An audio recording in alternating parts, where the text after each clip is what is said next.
We now move on to our focus session on transforming specialty logistics for diagnostics in pharma supply chain.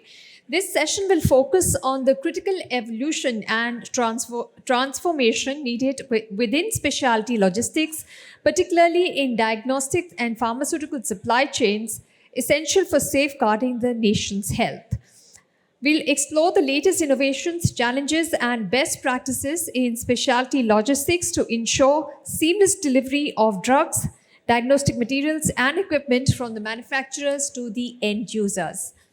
Before I call these speakers on stage, I request all of you to please settle down and take your seats. I request you not to crowd at the back of the hall. Please settle down and take your seats. If you have any important conversations that are very crucial and time bound, request you to please take it outside the hall, but please settle down and take your seats. For this session, please welcome our speakers, Mr. Bharat Bhushan Rathi, Head Distribution and Logistics, Mankind Pharma, Professor Dr. Ashok Rattan, Chairman, Medical Committee and Quality, Redcliffe Labs, Mr. Ramesh, Mamidala, Head Cargo, Air India, and this session will be moderated by Mr. Kamal Narayan Omer, CEO, IHW Council. Please give a round of applause to all our speakers and welcome them on stage. Mr. Bharat Bhushan Rathi, Professor Dr. Ashok Rattan, Mr. Ramesh Mamidala, and Mr. Kamal Narayan. Good evening. In a way, it's going to be a very difficult task for me to hold your attention after such a inspiring, heart-touching session by the, beloved chairman of DTDC, and also after, those stories of inspiration which we heard, and which puts us on the path of, achieving that which is valuable for individuals, for societies, for the nations. So for this session, I'm going to keep it short because we are already running quite late. Thank you so much, our esteemed speakers here. We have been discussing about the various facets of logistics throughout the day, but this session going to be most important among that because this is related to the life and death of the people. This session is about how logistics play an important role when it comes to protecting lives, saving peoples, and ensuring that the health reaches to each and everyone who need it, because it is only the health which can make people go on the path of achieving the dreams, kinds of fulfilling the aspirations, and optimizing their the best when it comes to achieving anything in life. So we have seen that logistics applied in many areas, but logistics in health is one of the most critical area which I would be discussing here. You all have seen that how we as a country fought with the pandemic. We undertook world's largest vaccination drive. We ensured that vaccine reaches to the remotest area of our country, whether by planes or drones or boats or anything. Humans carrying those vaccines for the people all across the country.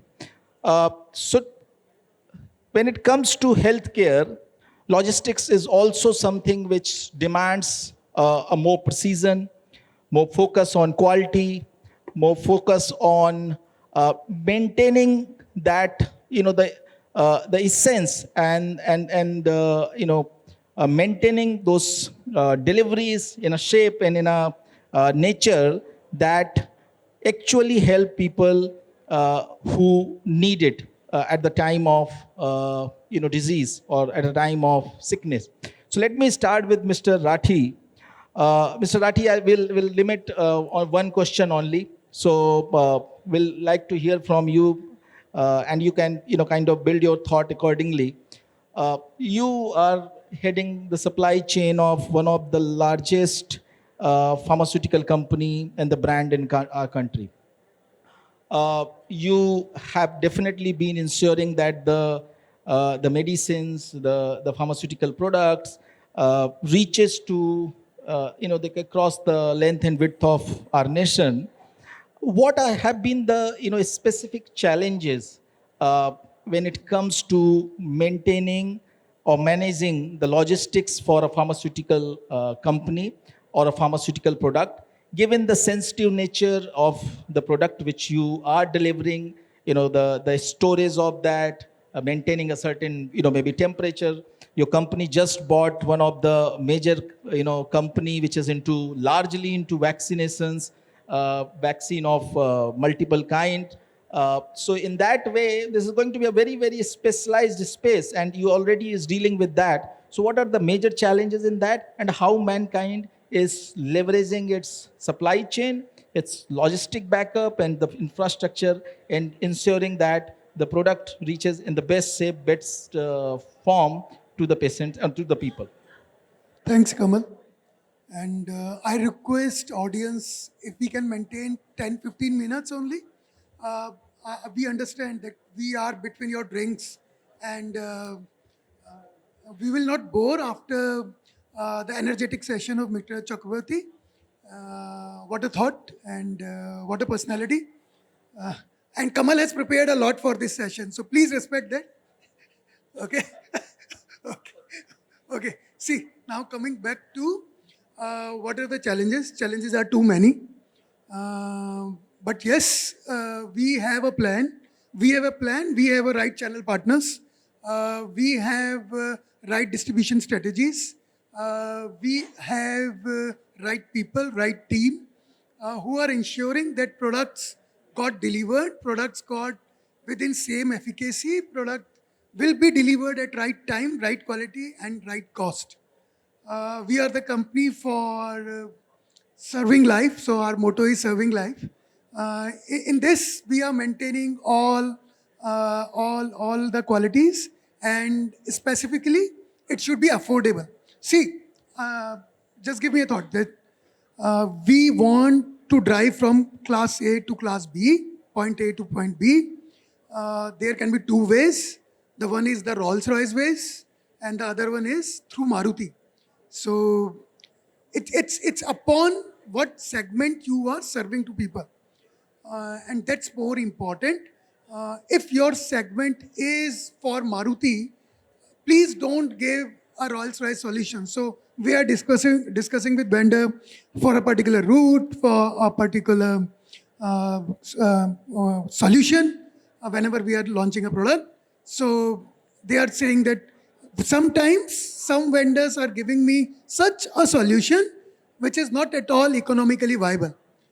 So we need to understand what exactly the other side of the table wants. Now the second question is how we are doing. We are taking the help of technology apart from the people and training that we are doing. Yes, digitizing our value chain is one of the tasks that we are doing right now.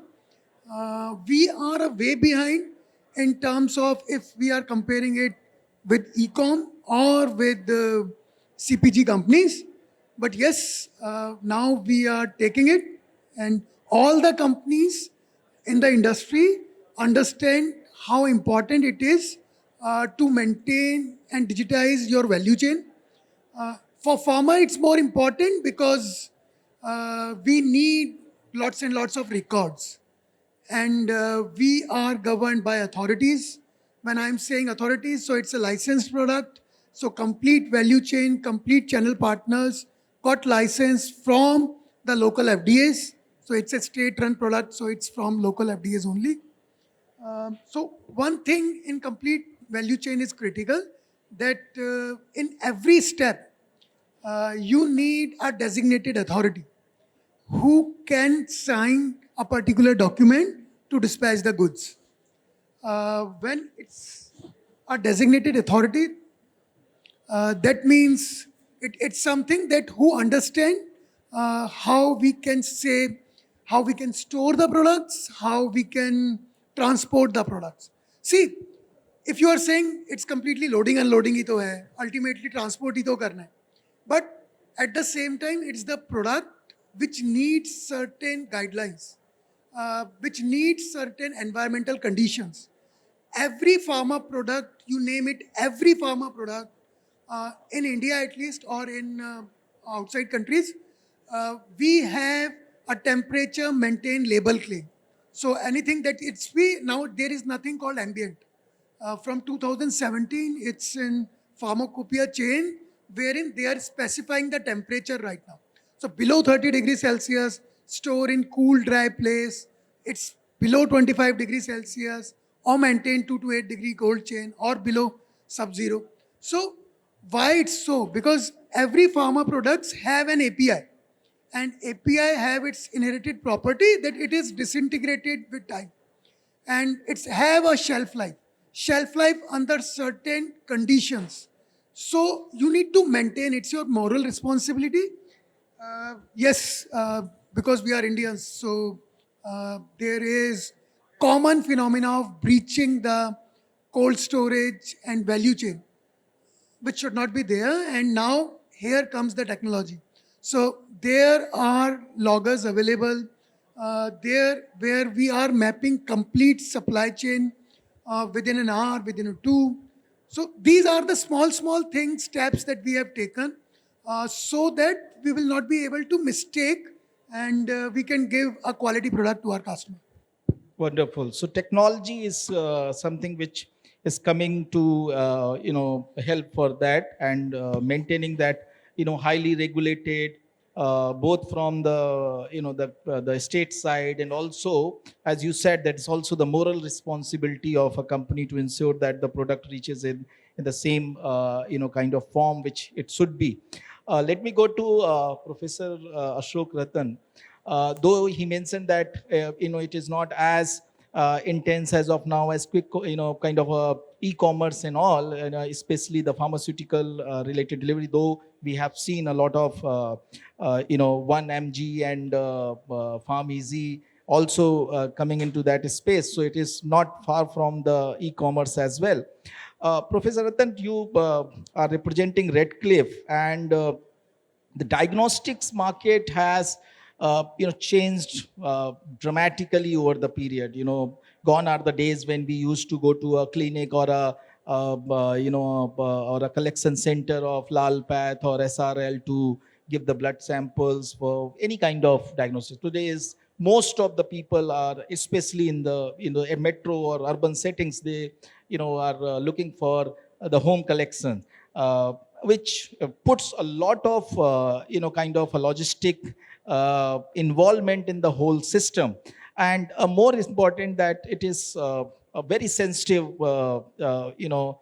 product which you are carrying, or a substance which you are carrying. But the blood sample has to be, the quality has to be maintained so that the right diagnostic happen. The whole this value chain, if we see, it's requires a very specialized kind of handling. How do you see this becoming a big opportunity as well, because the market is growing? People are going for more and more testings, especially the preventive testings these days, and how logistic is playing an important role. And what do you see from the industry coming up with the even more better solutions which can help your business deliver the right kind of outcomes? Let me say that healthcare has changed tremendously before and after COVID. Before COVID, it was more like sick care. When you get sick, you go for diagnosis, and only say 10% will get sick. They'll go to the hospital or to the doctor. The doctor will suggest some test. 2% or 3% will get the test done, and 90% had never got themselves done. No test was done for 90%. After COVID, there's been a great upsurge in persons' requirement and understanding that preventive health is not only for your car, but also for yourself. You must find out if everything is right and take preventive steps. Our forefathers used to say, a stitch in time saves nine. And I think we now understand that if we can identify many of the diseases in time, we would be much better off and much cheaper we can handle it. Now, logistics plays a very important role. It's like the skeleton of the body. Without solid logistics, lab cannot do the function that it can. Because people live not only in the metropolitan cities, but also in far places. And our aim is to reach the last mile. So one is IT, which is the backbone, and logistics, which is the skeleton on which good lab service can reside. So you have to have a good lab, but the processes have to be defined, and we have about 700 phlebotomists who go home. So we believe in home collection. So you just have to get in touch with the phone number that Redcliffe gives. Then the person will make an arrangement to come home and he will collect the sample. The sample is barcoded there and then, so that even though thousands of samples are collected, there is no chance of any mix-up because before he moves from one person to another person, he has barcoded not only the test requisition form, but also the vacutainer in which it is. Now the analytes are in such condition that some need to be frozen, that's -20. Some needs to be transported between 4 and 8 degrees Celsius, and others can tolerate 25 degrees Celsius. So that is all given in our directory of services, which every phlebotomist have. So he has a soft copy. When a request is made that these are the tests to be done, he knows which tube has to be done, what temperature has to be taken, and we have special containers so that then once the sample is collected, barcoded, then it has to be triple layered packed. Once triple layer packing is there, that is ready to be transported. So this has to be like a hub and spoke model, because the spokes will be right to your house. Once it is picked up from there, then a rider, which will be from logistics, will pick it up and get it to a center. From there, it will be then processed to the lab. In India, quality is number one, and turnaround time is next only to God. So unless you get the results in time, nobody is satisfied. Therefore, instead of having one central lab, which many of the big companies have, we have 70 labs, 70 processing labs spread all over India, so that the routine tests which will take care of your health would be done there and then, and by the evening through web reporting, the results will come to you, so that you can then be. But logistics, the diagnostic field can be divided into pre-analytical, analytical, and post-analytical. Analytical is now all, as you know, there are hundreds of instruments available. They're all handled very well, and they're very precise. Post-analytical is sent by email or by, so there is not too much of difficulty there. It is the pre-analytical which is a great challenge, and that is why many of us spend a lot of time paying attention to making the pre-analytical more controlled. There are hundreds of people involved. Chances of errors are always there. That's why we have to be vigilant and we have to be careful, and we need to pay attention and to make sure that the policies are implemented so that the sample is not lost. But I can assure you, because of the barcoding, there's no chance of any mix-up in the beginning or at the end of the reporting. Right. Professor Rattan, one follow-up question, because when we are talking about phlebotomist coming to home, collecting the samples. Uh, One thing we had in the previous session when we had that gig workforce session, so we were talking about how to maintain the quality, how to maintain the customer experience, and all that. When it comes to something related to health, and especially something which is something like diagnostics, collecting samples, and all. Uh, the service experience or the presentation in form of your phlebotomist reaching to a place, the hygiene factor, the way he's kind of doing his job, how easily, how without causing certain discomfort or pain, all that matters when it comes to collecting the sample. How do you maintain that the quality of and what is the process of training and all that which you apply with these phlebotomists which are engaged with your organization? Do you outsource them, or they are on roles of Redcliffe?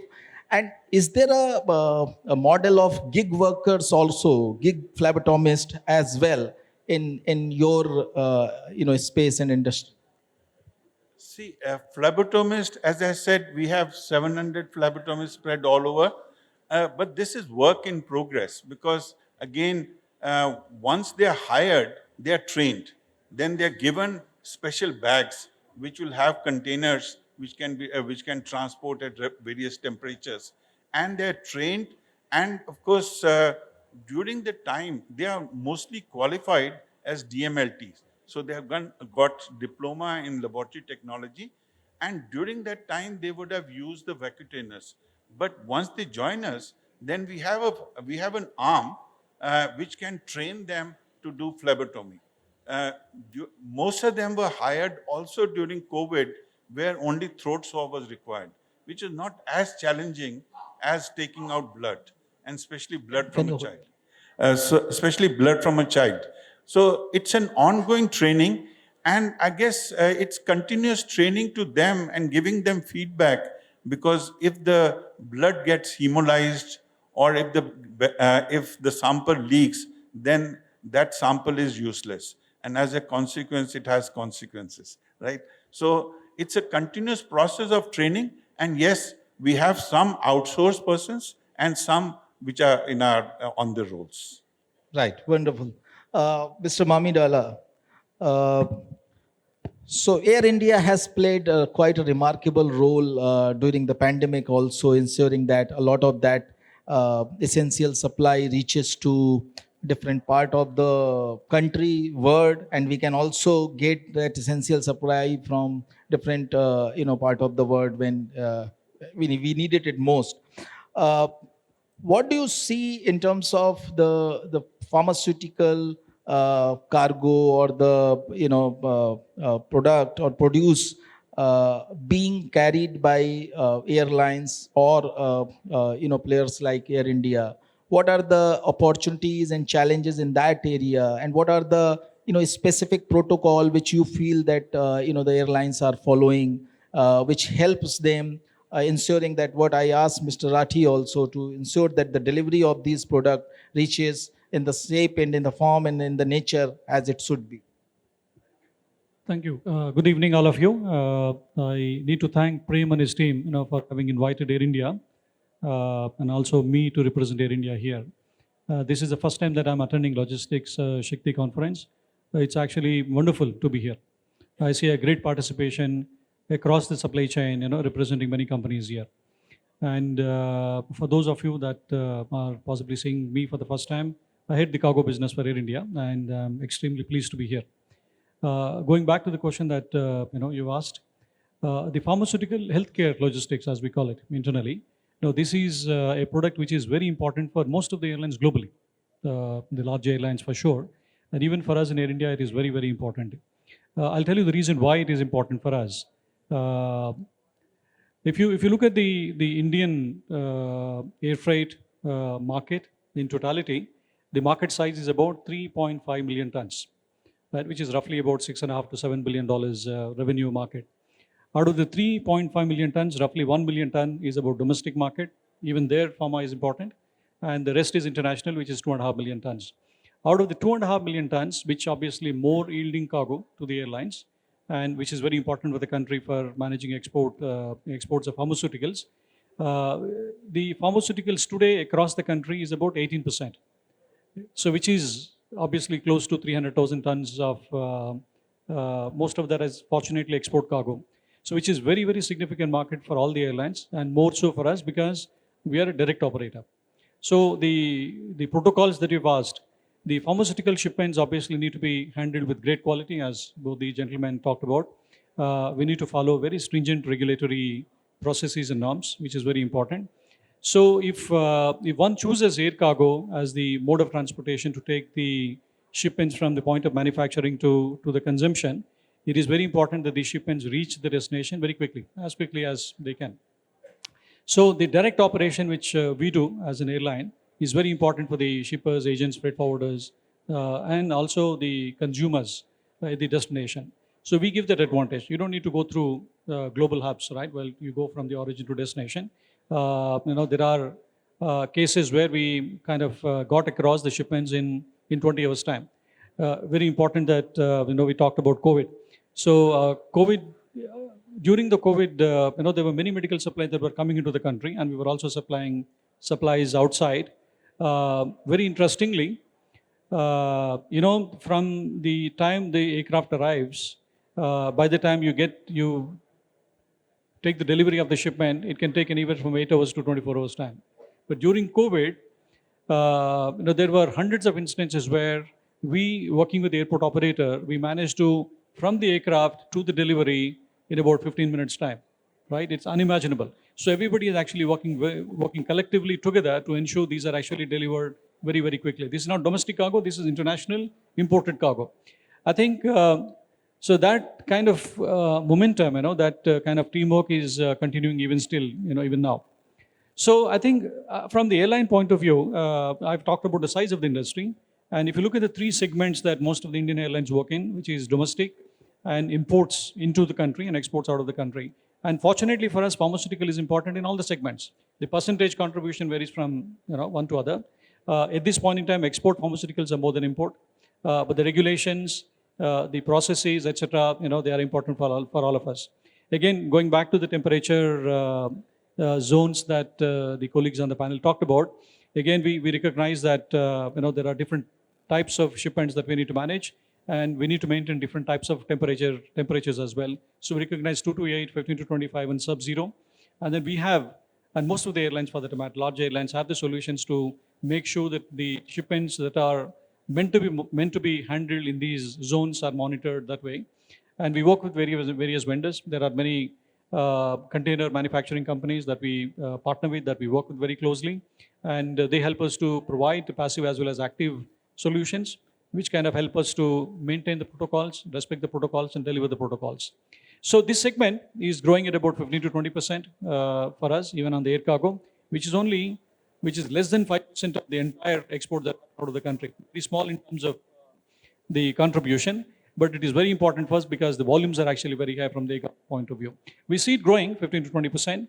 And if you look at the Indian market, the size of the market that I've talked about, almost 95% of these exports happen out of the 5 cities, right? So which is Delhi, Mumbai, Ahmedabad, Bangalore, and Hyderabad. And that I don't see changing in the years to come. But the support that possibly the pharmaceutical industry needs to be able to manage exports efficiently in future is that we need to ensure we have enough direct operations, which Air India is committed to give. UC is operating, today we operate out of these cities into most of the European and US cities directly. And you see these frequencies increasing as well in the near future, very importantly. But the second thing is we need to also ensure that these airports have the quality infrastructure. Fortunately, the airport operators, most of these airports have the private airport operators, so they have invested money. We have very good quality, global quality infrastructure there. But we need to invest more money to ensure that the capacity increases and we don't face any challenges in future. I think on the regulatory side, we still have to do some more work on the regulations. We still see in some of the places where the exports can happen or are happening today. In some places, you don't have the regulatory inspectors sitting. People have to go to the city, which is 15 kilometers away. So we have those kind of challenges. I think we need to work on ensuring there's a single window of clearances, single window of government agencies present in all the airports. Some of the tier 2 airports are examples of that. So that is one area that needs improvement. The other area that needs improvement is a technology integration. We have some difficulty in terms of integrating with the shippers because we work with the freight forwarding companies, and the shippers also have difficulty in terms of getting the data from us in real time. And some agents may not have the capability. Some of the regulatory agencies are not fully integrated with us. I think that is one area that we need to work on and to ensure the entire trade is collectively integrated seamlessly with each other, so the information passage is seamless and more efficient. I think as long as we ensure that we have these ingredients falling in place, I see nothing is actually stopping us in growing this industry, which is anyway growing at 15 to 20%, even more aggressively in the time to come. Wonderful, Mr. Mamidala, and it's good to hear that this is, the load is growing almost 15-20%. You said that especially the pharmaceutical healthcare, you talked about the export, which is going. I'm sure it's a quite a big opportunity for the many people who are involved in the whole supply chain and value chain of pharmaceutical and healthcare. Healthcare SCM or supply chain management or pharmaceutical supply chain management is a whole big topic for that matter to discuss, and we can take the whole day to deep dive in that. In the interest of time, we will kind of wrap this up, this session, as we are in a way the last wall standing behind, between the awardees for the evening and their awards and the celebration after that. So thank you so much, all our audience. Do you have a question? Okay, so there is a question there. So can we pass on a mic over there, please?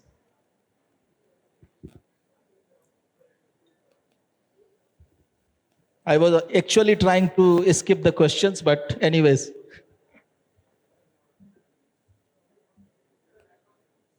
Sir मेरा सवाल public awareness के लिए है, जरूरी भी था, इसलिए मैं खड़ा हुआ हूँ. नहीं बिल्कुल पूछिए. Sir any action without which doesn't meet the purpose it's totally useless. हम लोग बात कर रहे हैं फार्मा की, सब लोग यहाँ लॉजिस्टिक्स से बैठे हुए हैं. तो फार्मा में जैसे टेम्परेचर वेरी होता है और उसका एडवांटेज भी आने लग जाता है. तो मैं ये पूछ रहा हूँ कि सब लोग बैठे कोई इसमें से ऐसा इनिशिएटिव लेगा कि the people who are very much needy but they are not aware. आप जाइए रूरल में, जाइए 40-50 किलोमीटर दूर से जो ले मेन है उनको पता ही नहीं है. Pharma which is not after dispensing, not carrying the proper way, वो फार्मा का पर्पस ही यूजलेस हो जाता है. जितना लॉजिस्टिक में आप टेम्परेचर और कोल्ड चेन कर लीजिए, लेकिन जब वो डिस्पेंसिंग होती है तो nobody is going to tell them कि आपको इसको किस टेम्परेचर में रखना है और कैसे कैरी करना है. तो क्या कोई लॉजिस्टिक कंपनी इस तरह की सर्विस प्रोवाइड कर सकती है कि रूरल एरिया में जहाँ पे डिस्ट्रिक्ट जो हॉस्पिटल्स हैं वो दूर हैं और पेशेंट वहाँ से अपना दिखाने के बाद में पेशेंट घर पे आ जाए और उसको डिलीवरी बाद में दे दी जाए, क्योंकि वो 2 घंटे 3 घंटे या 1 घंटे ट्रेवल करता है. मई जून जैसे टेम्परेचर के महीने में जहाँ 40, 42, 45 डिग्री टेम्परेचर होता है तो वो फार्मा यूजलेस हो जाती है तकरीबन. Professor, I'll give you one example that I had. I'd gone to Digboy for a continued medical education. And in the evening, after the talk, I met a doctor who was a DM gastroenterologist from PGI Chandigarh. So over drinks, he said, thanks to you, I can practice the same kind of practice that I did in Chandigarh in Digboy, because whatever test I require, I collect the sample and give it to you, and by the next day, you get me the result. So I can practice in my place. I may tell you, there is a concept known as lab on bike, in which about 35 tests can be done in any village. So the aim now, as you know, Government of India in 2015 decided that the diagnostic labs, at least 35 essential diagnostic tests, will be done free for everybody. Now it is left to the governments to each, because health is a state subject. So it is left to every state to decide whether they want to do the testing themselves or they want to outsource the testing. This lab on bike is suggesting that after PHC, about say 20-30% of population lives beyond PHC.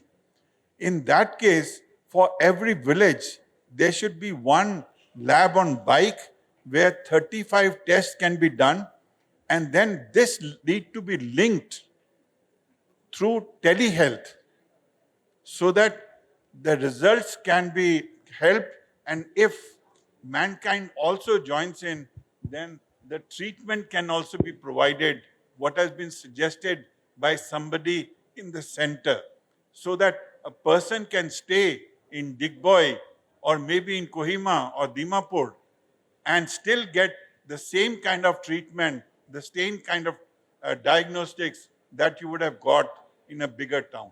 So Right. it is possible, it just needs to be, the ideas need to be converted, and always it takes time to get that conversion. Right. Uh, I think one of the aspect of this question was कि जो storage medicine का होता है, तो एक तो logistics का role हो गया, बट वो जब फार्मास्यूटिकल शॉप में, केमिस्ट की शॉप में वो जो फाइनल स्टोरेज होता है, उसको लेकर के भी उनका क्वेश्चन था कि उन गाँवों में या उन छोटी जगहों पर जो छोटी केमिस्ट की शॉप है, उनमें उनका स्टोरेज कैसा है. तो मुझे लगता है कि mister Rathi, the little some pertinence of this question is to you also, because Mankind is, I think, a brand that wherever the Coca-Cola can be bought in India, I think Mankind products can also be bought for sure. So is that some protocol or some... See, you need to understand. Yes, majorly companies sorted their primary supply chain. Okay, so we are mapping all the temperatures, all the loggers till up to the stockist level. See, you need to understand, see, it's not company, obviously, we have our moral responsibility and we are playing that role. But ultimately, stockist also procure a license from Government of India or a state where that stockist belongs to. Then from stockist to retailer, the retailer also procure a license. So all these having abiding certain conditions. उस licence पे लिखा होता है कि आपको कैसे कैसे करना है. You can always say क्या ऐसा होता है क्या. Obviously there are vigilant authorities who are taking in caution when they are doing or not. But yes, it's a matter of concern for us also. But we are moving in the right direction. 2 decades back, and now the infrastructure improves a lot. So Mankind invests some time, energy, and effort in educating So we these have a CSR wing. retailers and all that, so Yes, that to yes. maintain, because See, that is ultimately my business. That is my business. yes, ultimately That is my business. any lack in the efficacy will Obviously. come back to the brand. So thank you so much, and thanks for that question. Thank you so much, our audience, and now over to you, Anisha. Thank you.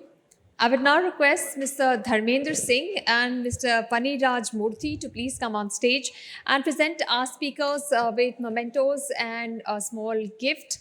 We want to thank them for coming here and sharing the wealth of the knowledge with the audience. I request Mr. Dharmendra Singh and Mr. Paniraj Murthy to please present a memento to Mr. Bharat Bhushan Rathi of Mankind Pharma.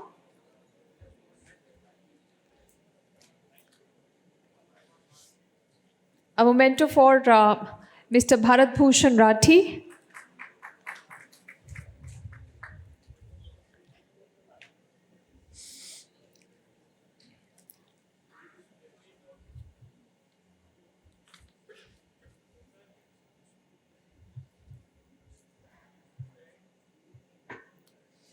A memento and gift for Professor Dr. Ashok Rattan of Redcliffe Labs.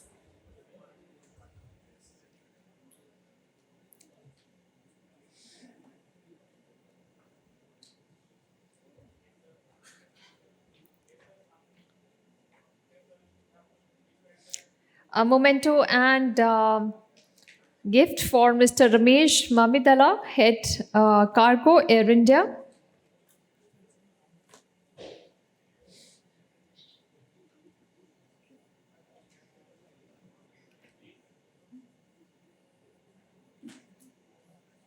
And a memento and gift for Kamal Narayan, CEO, IHW Council.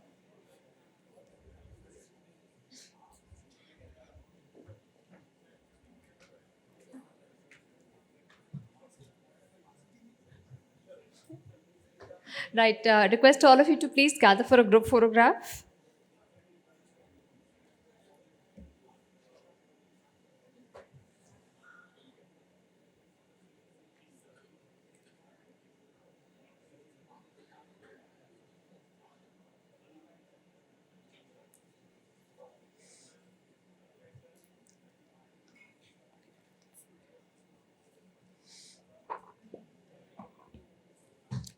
Thank you, gentlemen.